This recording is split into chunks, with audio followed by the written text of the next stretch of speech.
Yahweh. My name is Romaine Moreton. I'm Gurumpu, Yagrabul, Minjabul, Bundjalung. I'm sharing with you a story called Moon Holds Water. This story is about my family. It's about being together. It's about love. It's about place. It's about memory. I invite you to visit Dreamy to hear all 5 stories for free.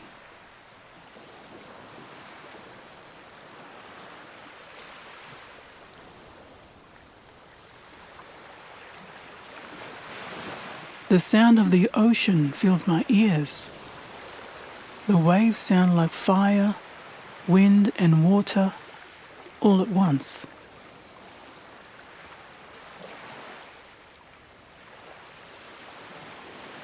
Our place, Punamba, Fingal Heads, is the place where I grew up. It is the cherished place of childhood memories of living with my mother, grandparents, aunties, uncles and cousins. It was a place of beachworms, yugeri or pippies, of fishing from the beach shore during the still of night.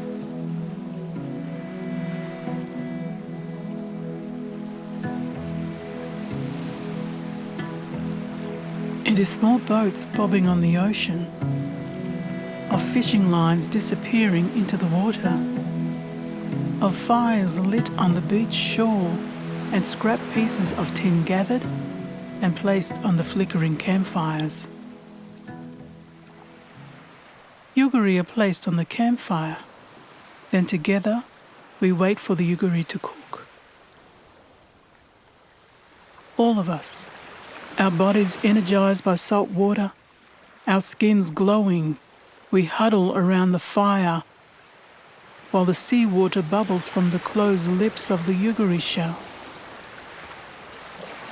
The muscles on both sides of the yugeri shell begin to yawn, then pop. The lips forced open by steaming ocean water.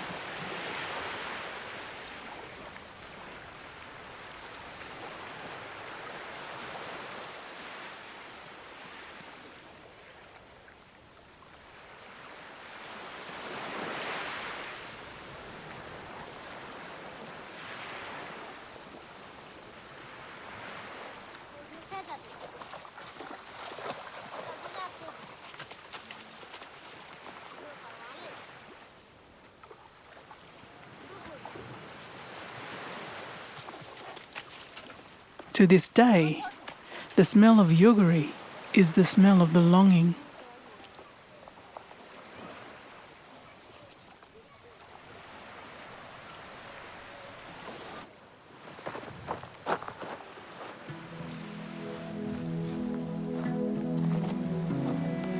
Lying awake at night, listening to the crashing of ocean waves is like listening to infinity, of greatness beyond imagination, of our greatness beyond imagination.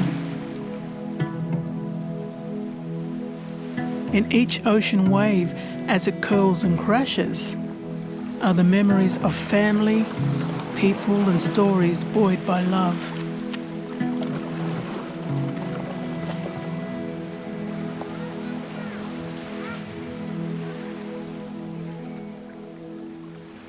In each wave, as it softly caresses the sand, are the gentleness of voices, carrying stories from shore to distant shore.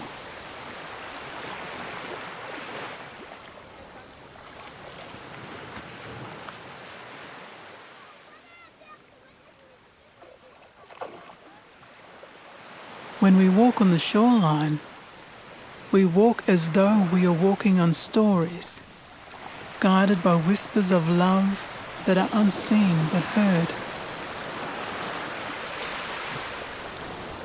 Breathe in. Feel the air filling your lungs. And out.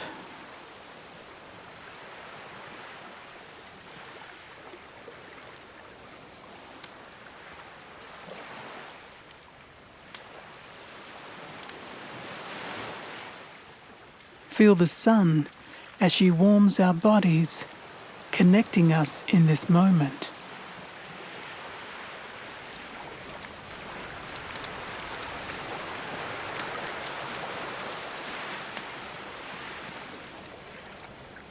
With the crashing of the waves, we know we are limitless.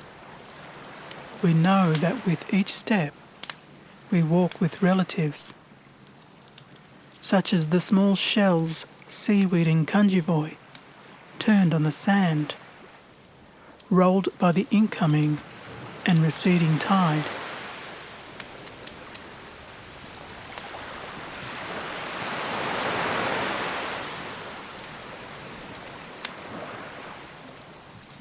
These microscopic bodies are also our kinfolk. With their minute gills and spiralling shells, we breathe the same air.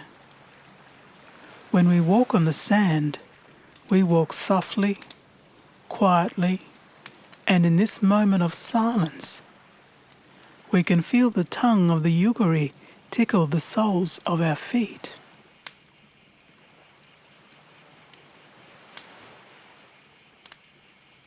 The yugeri teaches me to walk lightly in this world, so that I may hear and feel what the land is saying to me. We gather the yugeri, putting them into our buckets. We collect the seawater from the ocean in bottles, take them home, pour the seawater into the sink, and place the yugeri in the salt water to purge.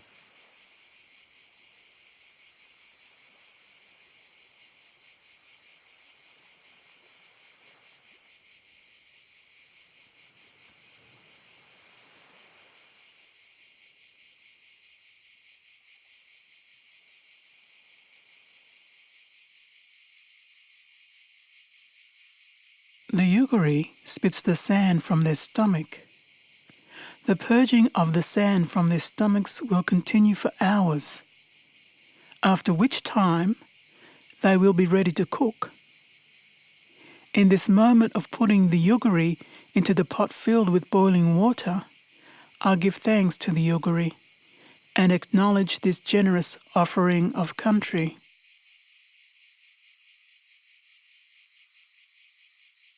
This moment of eating yugeri is a moment of reverence, of respect for all the knowledges that our ancient lands, countries and old people have given us. With my family, we savour this moment as we carefully pluck the plump, cooked yugeri from the shell.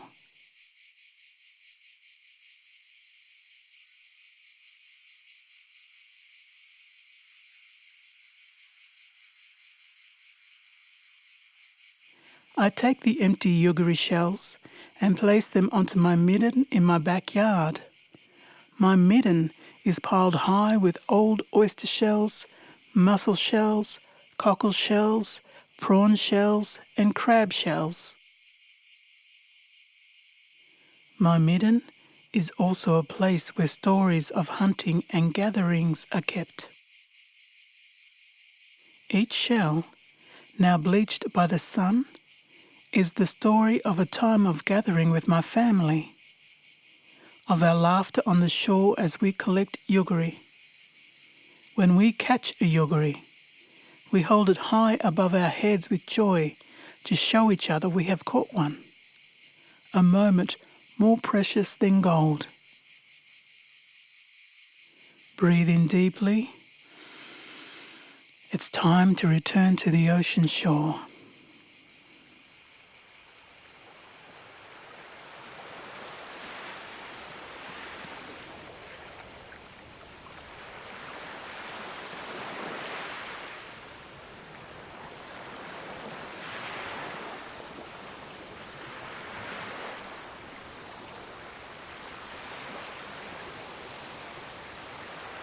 We are going to catch beachworms to use as bait for fish.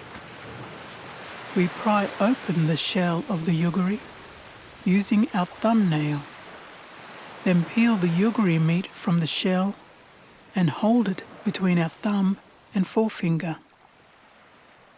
Then we wave it over the sand.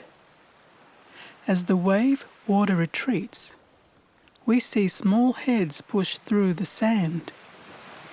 They are beachworms, ancient-looking and millions of years old. Up close, their beauty intimidates me and fills me with awe. I squat on my haunches, holding the yugeri over the sand while the worm nibbles it. I am transfixed by the beachworm, this prehistoric native being. I watch the beachworm for many moments. So enamored am I by its appearance, its existence, its purpose in this place that I call home. I fail to take its head between my fingers and pull it from the sand. Instead, in the blink of an eye, the beachworm disappears. I realize, for the beachworm and me, this place called home is one and the same. A place where we both eat yugeri. A place where purpose is carried in our blood and bodies. Our ancestors also are one and the same. Infinite, storied, Lord, curious, and courageous.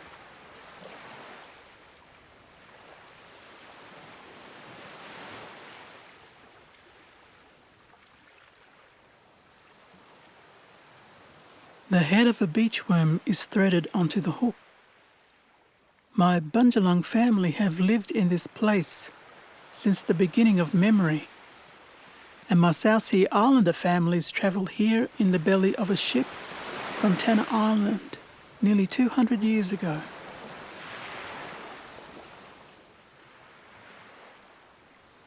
Memories live here in many layers,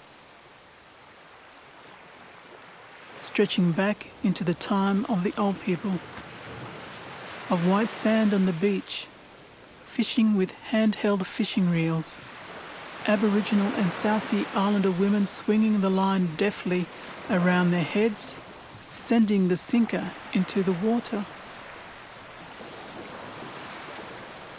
The hook with the beachworm sinking into the depths of the sea.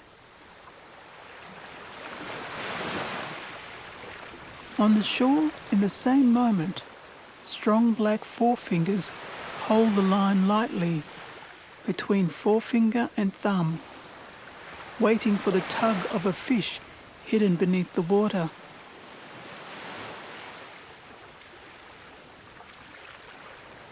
The line becomes taut, and strong brown hands pull the line in, hand over hand.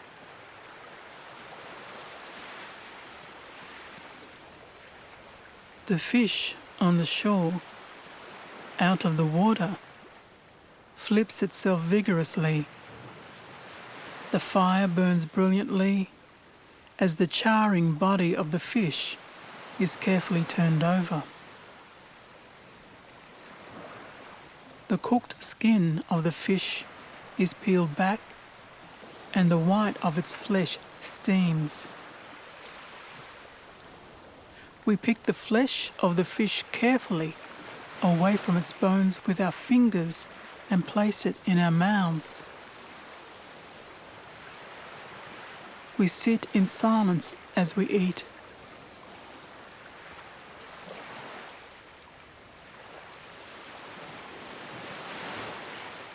We look at the moon full in the night sky. An ancient eye that reassures all of us with its continuing presence. My auntie looks to the moon and says, the moon is holding too much water, and that tomorrow we will not go out in the boat to fish. In this moment, this delicate, sacred moment, we are a part of something majestic, infinite, yet as tender as breath. I inhale, and the salt of the sea air holds me, both from within and without. I am home.